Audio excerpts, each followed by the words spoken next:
Total लगभग 19.25 लाख रुपया हम लोगों को रिकवर हुआ है, जो कि इन लोगों ने विभिन्न अभ्यर्थियों से लिया हुआ था।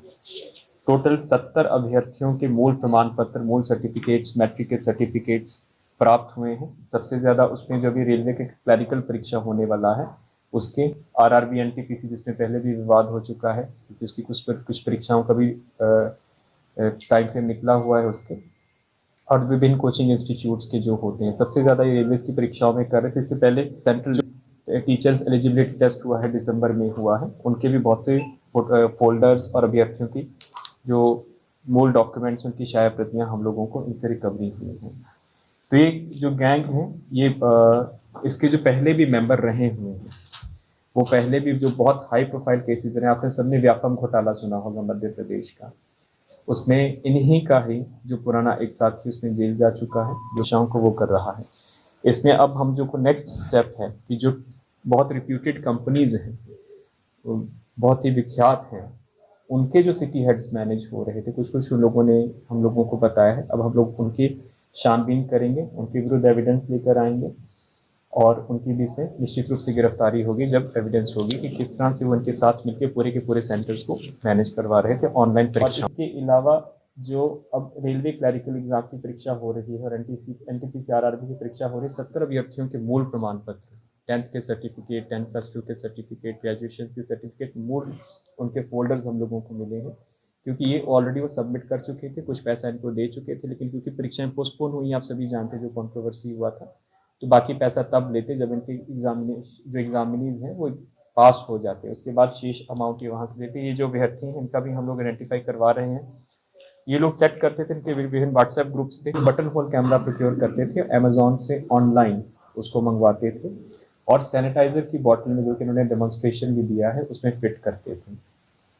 तो अब क्योंकि सैनिटाइजर की बॉटल अलाउड है, जो छोटे वाला एग्जामिनेशन सेंटर में अलाउड था, तो उसी के जब कंप्यूटर स्क्रीन पे एग्जाम आता था तो ये रियल टाइम पे इसकी फोटोज खींच के इसको बाहर ट्रांसमिट करवाते थे और फिर वहां से सॉल्व करवा के ये अंदर भिजवाते थे और जितने भी कैंडिडेट्स जो इनके अपने कैंडिडेट्स होते हैं उनके पास ये आंसर्स भिजवा देते थे। लेकिन ये तो एक ट्रेडिशनल तरीका रहा है, लेकिन सबसे ज़्यादा जो उन्होंने महत्वपूर्ण चीज़ बताई है कि जो ऑनलाइन एग्जामिनेशन सेंटर, जिसमें जो अश्विनी सौरभ है, इनफैक्ट वो इसमें इतना ज़्यादा वो हो चुका है, माहिर हो चुका है कि इसने अपना ऑनलाइन एग्जामिनेशन सेंटर मुजफ्फरपुर में खोला हुआ है। तकरीबन 70 लाख की इन्वेस्टमेंट उसने की है नव टेक्नोलॉजीज के नाम से, जो कि रामदयालु चौक पर है।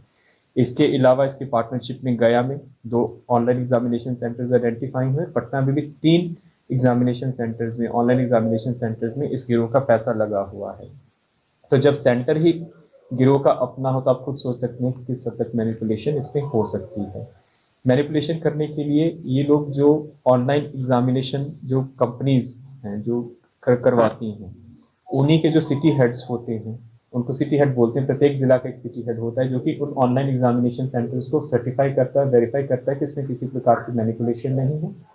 तो वो उन्हीं को ही ये लोग मैनेज कर देते थे, उन्हीं को पैसा देके तो वो इनके एग्जामिनेशन सेंटर्स को मैनिपुलेशन होते हुए भी उसको वेरीफाई कर देते थे कि इसमें किसी प्रकार की धांधली नहीं है। इनके सारे सिस्टम्स जो हैं, कंप्यूटर सिस्टम्स हैं, डेस्कटॉप्स हैं, लैपटॉप्स हैं,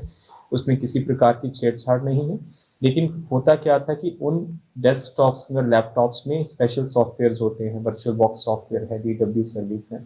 ये सब आपके डार्क नेट पे अवेलेबल है, उसको ये लोग उसमें इंस्टॉल करते थे और वहाँ से live feed IP addresses generate करते हुए समानांतर रूप से अपना फ्लैट में इनके ये जो लैपटॉप्स और डेस्कटॉप रिकवर हुए हैं उस पर live transmit, real time transmit हो जाता था। वहीं से ये लोग सॉल्व करते थे, कैंडिडेट सिर्फ बैठा रहता था और यहीं से वो आंसर शीट्स अपनी सबमिट करवा देते थे। तो इसमें इन्होंने पूरा अपना जो अपराध शैली है वो इन्होंने बताया है। इसमें जो सिटी हेड्स कुछ इन्होंने नाम बताए हैं, उसमें कुछ रिप्यूटेड कंपनीज के भी हैं कि जो कि इनके साथ काम किए, उनके ऊपर जब हम लोग काम करेंगे आगे का। इनके जो पूरा ऑनलाइन वाला आपने देखा होगा, जो हम लोगों ने एक और चीज़ इन्होंने बताई, जो ऑनलाइन सेंटर्स होते हैं उसमें कि बाहर से कोई मैनिपुलेशन और जैमर्स लगते हैं, लेकिन इन्होंने उसका भी तोड़ निकाला हुआ था। Special jammer free hard disk ये आती है जो कि दिल्ली से प्रोक्योर करते थे, फरीदाबाद से प्रोक्योर करते थे, और जब जो सिटी हेड्स होते हैं एग्जामिनेशन सेंटर्स के, उनके साथ सांठ-गांठ करते हुए वो हार्ड डिस्क को इंसर्ट करवा देते थे CPUs में और सेंटर के सर्वर्स में। जिससे कि इनको आईपी एड्रेसेस जनरेट हो जाते थे और जो ऑनलाइन एग्जाम आ रहा है वो डायरेक्टली इनके लैपटॉप्स और सिस्टम्स पे शो होना शुरू हो जाता था। बरामदगी में कुल 19 ऐसी हार्ड डिस्क हम लोगों को मिली है, 7 लैपटॉप जो कि अपने फ्लैट में रखते थे।